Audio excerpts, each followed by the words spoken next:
Welcome back, Wolfpack Verlos here, and this is how to use Heracross. So Heracross has some ridiculous stats that 185 on the attack is going to be the highest of a non-legendary Pokemon, and it still has some good defenses, 115 and 105.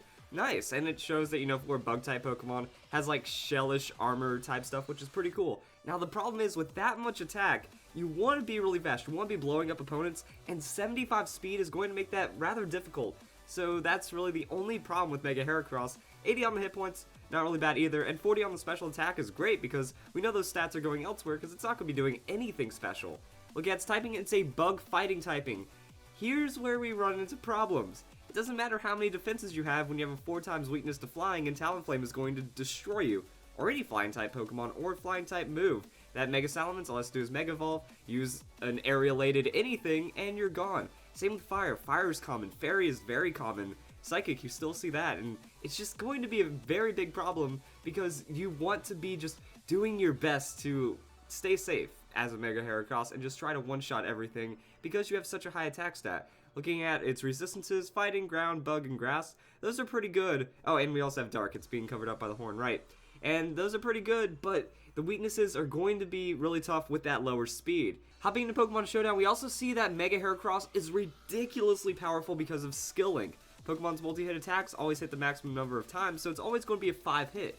Moves like Pin Missile, 25, that becomes 125 base power. Rock Blast, 125 base power. Bullet Seed, 125 base power. So we're dealing with some of the highest attack in the game and some of the highest base power possible with not too much of an accuracy problem, like normally Megahorn. Megahorn has 85 accuracy, that's going to be kind of difficult.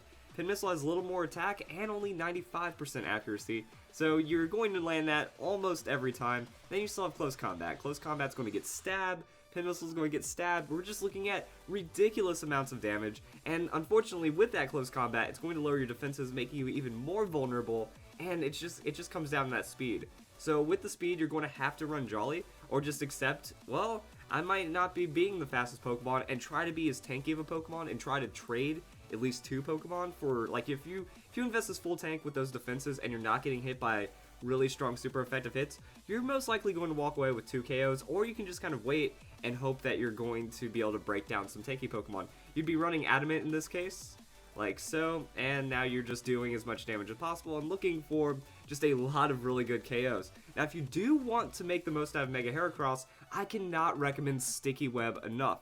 They have a Pokemon like Galvantula, a Pokemon like Shuckle setting up Sticky Web, and now this 139 speed isn't going to be as bad. Well, 139 at level 50, going to bump this up to level 100.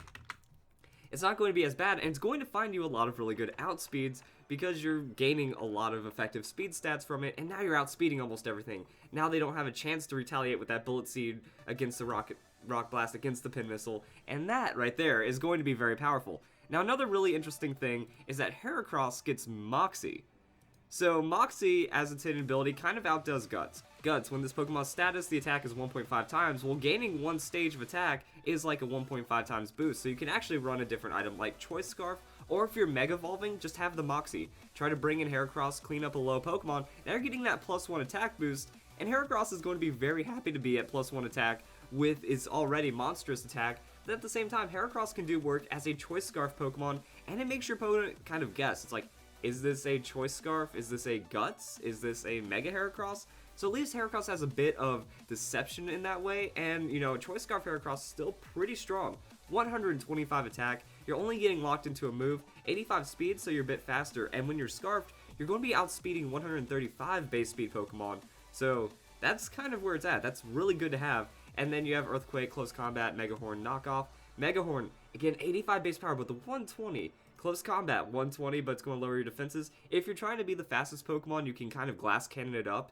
Just Close Combat, hope they don't have a Ghost-type Pokemon. Get your Moxie boost, and you can sweep with a Mega Heracross as long as they don't have too much stupid priority like Talonflame. So, name of the game when playing Heracross is set up Sticky Web, remove Talonflame, and then it's a pretty easy win because you have good coverage, you have super high base damages, and really you're just going to be able to succeed really well. So that's pretty much all there is to Heracross though. You're just going to be high damage, try to find a way around your opponent's speed, huge beater Pokemon, and knock off, that's just one of those really good moves as well.